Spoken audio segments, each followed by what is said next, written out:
अब मैं एलपी को सॉल्व करने का तरीका बता रहा हूँ, जिसमें आपको ग्राफिकल मेथड से सॉल्व करना होगा। ठीक है, कैसे लिखेंगे, कैसे ग्राफ बनाएंगे।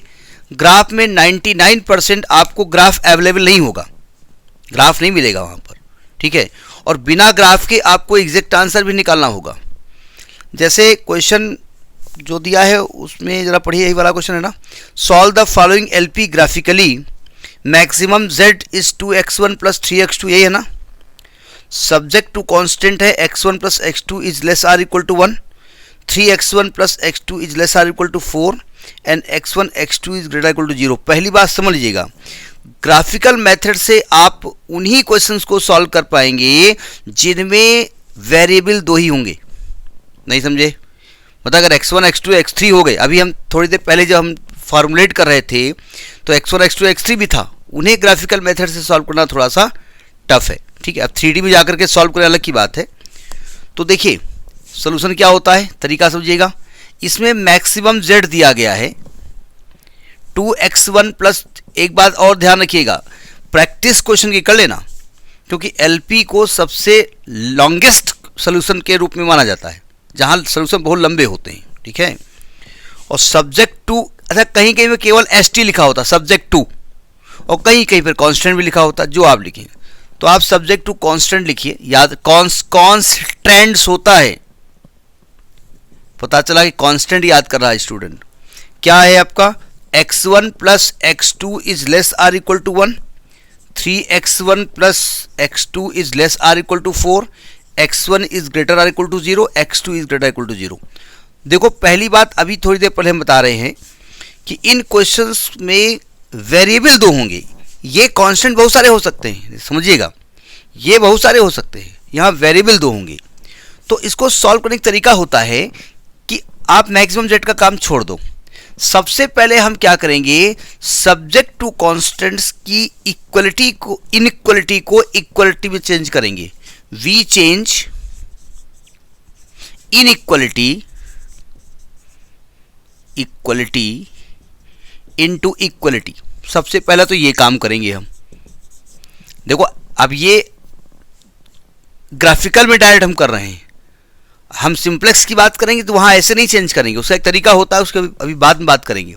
तो ये हो जाएगा x1 plus x2 is equal to 1, इसको इक्वेशन 1 डाल दो, और 3x1 plus x2 is equal to 4 equation number 2 डाल दो। इनको लिखने की जरूरत नहीं है। ठीक है, अब देखिए ग्राफ बनाने के लिए, जैसा कि आप जानते हो कि जब एक्स वाई में ग्राफ आप बनाते हो, लीनियर ग्राफ, लीनियर का मतलब जिसमें ग्राफ एक स्ट्रेट लाइन मिलेगा, वहाँ क्या तरीका होता है, वहाँ तरीका ये होता है कि भाई एक बार एक्स एक्सिस को टच करा दो, वाई को 0 रख दो, एक बार वाई को टच करा दो, एक्स को 0 कर दो। तो यहाँ पर हम क्या करेंगे, फर्स्ट इक्वेशन लेंगे हम, यहाँ पर x1 लिखेंगे, यहाँ पर x2 लिखेंगे, और मेरी आदत कोऑर्डिनेट लिखने की भी है तो वो भी लिखेंगे हम। यहाँ पर x1 लिखेंगे, यहाँ x2 लिखेंगे, यहाँ x1 कॉमा x2 लिखेंगे। जब आप x1 एक्सिस को टच कराओगे तो जब x1 को 0 करोगे तो x2 का मान 1 आएगा, और जब x2 को 0 करोगे तो x1 का मान 1 आएगा। तो कोऑर्डिनेट 0 कामा 1 होगा और 1 कामा 0 होगा। ठीक है, ये एक्चुअली में ये कोऑर्डिनेट लिखे नहीं जाते हैं, कि मेरी आदत लिखने की है तो ज़रा सामने ही दिख जाते हैं, अलग से नहीं हमको देखना पड़ता है।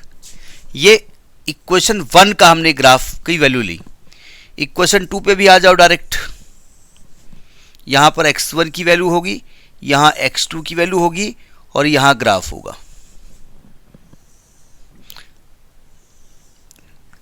देखिए भले ही ग्राफ ना मिले, है ना, लेकिन जब आप उसको ग्राफ बनाएंगे तो अभी बाद में बात करते हैं। अच्छा, x1 रखेंगे, x2 रखेंगे, x1 कॉमा x2 रखेंगे, x1 को 0 करेंगे, x1 को 0 करेंगे तो x2 4 आएगा, और x2 को 0 करेंगे तो x1 4/3 आएगा। क्यों, सही कह रहा हूँ ना? एक बार मैं चेक भी कर लेता हूँ, सही आ रहा होगा। तो ये 0 कामा 4 आएगा और 4/3 कामा 0 आएगा। ये कोऑर्डिनेट आ गए, है ना। 4/3 की वैल्यू 1 पॉइंट समथिंग होती है, ये ध्यान रखिएगा। अब हम ग्राफ खींचने जा रहे हैं। देखो ध्यान से, ये नोट कर लिया ना।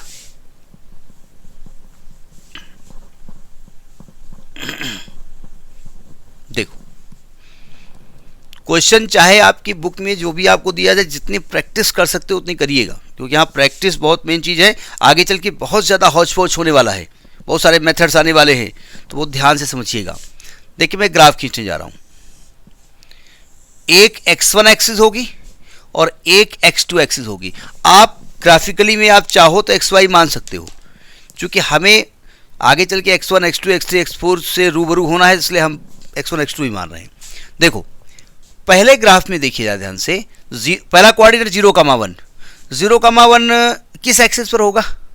x2 एक्सिस पे होगा ना, तो यहाँ कहीं होगा ना 0,1, 0,1 क्यों? और 1,0 यहाँ कहीं पर होगा 1,0। तो ये ग्राफ हमारा, ये लाइन हमने खींच ली। इस लाइन के ऊपर आपके पास अगर जगह हो तो यहाँ इक्वेशन लिख लीजिएगा। ये है x1 plus x2 is equal to 1 का इक्वेशन है, इक्वल टू 1 का है, ठीक है। अब देखिए आपके इक्वेशन में लेस आर इक्वल टू है कि ग्रेटर इक्वल टू है? लेस आर इक्वल टू है, तो इसके नीचे का पार्ट सेट करेंगे कि ऊपर का पार्ट सेट करेंगे? हमने कहा था कि ओरिजिन को चेक कर लीजिएगा कि ओरिजिन है कि नहीं है। चूंकि x1 plus x2 is less or equal to 1 है, अगर मैं यहां पर x1 और x2 को 0 कर देता हूं, ओरिजिन कर देता हूं, तो 0 is less or equal to 1, यानी कि 0 इस, ये जो ओरिजिन है वो इस इक्वेशन को सेटिस्फाई कर रहा है। यानी हमको वो पार्ट लेना है जिसमें ओरिजिन हो, इसलिए नीचे का पार्ट ले लिया। नहीं, अगर पहले से क्लियर है तो ओरिजिन बाबा की जरूरत नहीं पड़ेगी। अब सेकंड देखो जरा लाइन, सावधान। देखो सेकंड में 0,4 है। अब 0,4 तो बहुत दूर है, फिलहाल तो हमारे ग्राफ में जगह इतनी है, 0,4 यहाँ पर आएगा। वैसे तो आपका 4 गुना चला जाएगा। आप जब ग्राफ कॉपी में बनाना, इधर देखिए जरा, तो स्केलिंग जब करना तो कृपया इंच में करो, सेंटीमीटर में करो, लेकिन इक्वल डिस्टेंस पे करिएगा, ठीक है। उससे इंटरसेक्शन पॉइंट एग्जैक्ट नहीं मिलने वाला है, ये ना समझिएगा, लेकिन कुछ हद तक आपको आसान हो जाएगा। और ये कोऑर्डिनेट 0,4 हो गया और ये हो गया 4/3,0, 1 से बड़ा यहाँ कहीं होगा 4/3,0, यानी ये आपका ग्राफ बना, ठीक है। यानी ये इक्वेशन कौन सी बनी है आपकी? दूसरी है 3x1 प्लस x2 बराबर 4, 3x1 प्लस x2 बराबर 4। अब इसके नीचे का पार्ट सेट करें कि ऊपर का पार्ट सेट करें? नीचे का पार्ट सेट ये भी होगा क्योंकि लेस देन है। अब देखो ध्यान से, चूंकि x1 x2 ग्रेटर देन 0 है, तो यानी फर्स्ट क्वाड्रेंट में ये होगा, तो यानी कि ये आपका पार्ट हो गया। इस क्वेश्चन में अच्छी बात यह है कि सेकंड वाली जो लाइन है वो पहली वाली को कहीं भी इंटरसेक्ट नहीं कर रही है, ठीक है। अच्छी बात यह है बस। तो अब आप क्या करेंगे? ये कर लिया ना। ये जो हमने एरिया शेड किया है, इस एरिया को क्या कहते हैं? इस रीजन को क्या कहा जाता है? Feasible reason. तो शेडेड रीजन है, शेडेड रीजन, शेडेड रीजन को हम कहते हैं फेसिबल रीजन। हम लिख इसलिए रहे हैं कि जैसे आपको ये नाम याद हो, क्योंकि नाम आते हैं अलग से इनको समझाया जाता है, लेकिन हम जहाँ जहाँ यूज़ होगा वहीं समझाएंगे, ठीक है। अब देखिए इसमें एक तो पॉइंट है 0,0, एक है 1,0, ये फेसिबल पॉइंट्स होते हैं, ठीक है। तो आप ऐसा करिए, एक ग्राफ बनाइए, एक चार्ट बनाइए, इसमें आप लिखिए, क्या लिखोगे? यहाँ पॉइंट लिखोगे, पॉइंट x1, x2, ये पॉइंट O है, ये पॉइंट A है, ये पॉइंट B है, ठीक है। तो पॉइंट O जो है वो 0,0 है, पॉइंट PA जो है वो 1,0 है, पॉइंट B जो है वो 0,1 है। इसके बाद क्या करेंगे आप? मैक्सिमम Z क्या वैल्यू है? 2x1 plus 3x2। तो यहाँ तो 0 आने वाला है कि भैया ना तो x1 बनाओ ना तो x2 बनाओ, ठीक है। और 1,0 यानी x1 को 1 कर दो और x2 को 0 कर दो। तो x1 को 1 करोगे, x2 को 0 करोगे तो 2 आएगा, और x1 को 0, x2 को 1 तो 3 आएगा। तो ये मैक्सिमम z है, तो यही आपका सोल्यूशन हो गया, maximum z is equal to 3। और ये आपके फेजिबल पॉइंट्स, ये फेजिबल पॉइंट्स हैं सब, ठीक है। तो ये आपका सोल्यूशन है, इस प्रकार से ग्राफिकली इसको हम सॉल्व करेंगे, ठीक है।